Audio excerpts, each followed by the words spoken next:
Welcome to a harsh reality broadcast on the 18th of September 2013. To my far right there is Steve, my old sparring partner. Next to Steve is Sad Bob. Hey Sad Bob, give us a smile. Call me perceptive, but that does not look much of a smile to me. Okay, there is Tracy to my right. And to my immediate right there is Fast Eddie. And finally to my left there is Philip Stinton. As always, Philip, you are prepared for the worst. This evening I shall be talking to Fast Eddie and Philip.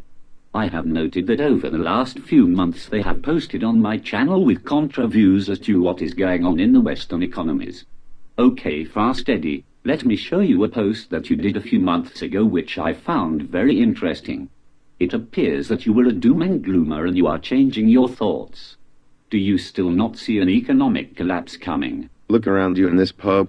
People are still spending money. I cannot keep up with Tracy. She must have spent about 40 pounds this evening on drinks. Fast Eddie, ask Tracy where she is getting her money from. Trace, where are you getting your money from? I have bought my drinks with one of my credit cards. Hey Fast Eddie, it is really convenient that they allow you to buy the drinks with the credit card. This is the problem, Tony. So many people have borrowed from the future. I see from your response in your post that you agree with me. On balance, I do. As I have said before, I am neither an optimist or a pessimist, just a harsh realist. However, where I have differing views from yourself is that I do not see a Mad Max scenario. I see our standard of living continuing to fall, and I see a more draconian government. Unfortunately, I do see a major war brewing, and there will be many casualties. I agree people will die through lack of medicine as Western economies slide into poverty. However, I believe that there will be a degree of law and order and that people will sacrifice their freedoms for security. Tony, chill out. Things are not that bad. We are on the road to recovery. I want to leave you with this thought. Larry Summers has withdrawn as a candidate to become the Federal Reserve Chairman. Why? Larry Summers was the favorite candidate. Could it be that he was scaring the markets about tapering quantitative easing? He was a fan of loose monetary policy. However, his perceived clumsy exit from the loose monetary policy has sent shockwaves throughout the financial markets. The other candidates, Janet Yellen and Donald Con, seem keen to continue with quantitative easing.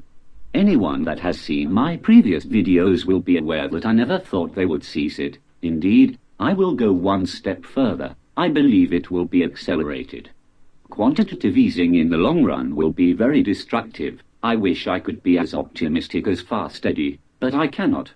We have passed a tipping point many years ago. The debt will never be paid back.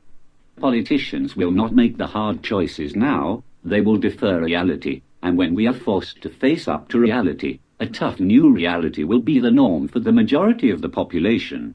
I doubt the younger generation will in a position to worship poor celebrity role models. Instead, they will be competing for poor-grade jobs with ever-reducing spending power as quantitative easing erodes their standard of living. So on balance, I am with Philip on this. Prepare for a different future, because it is going to be so different from the past.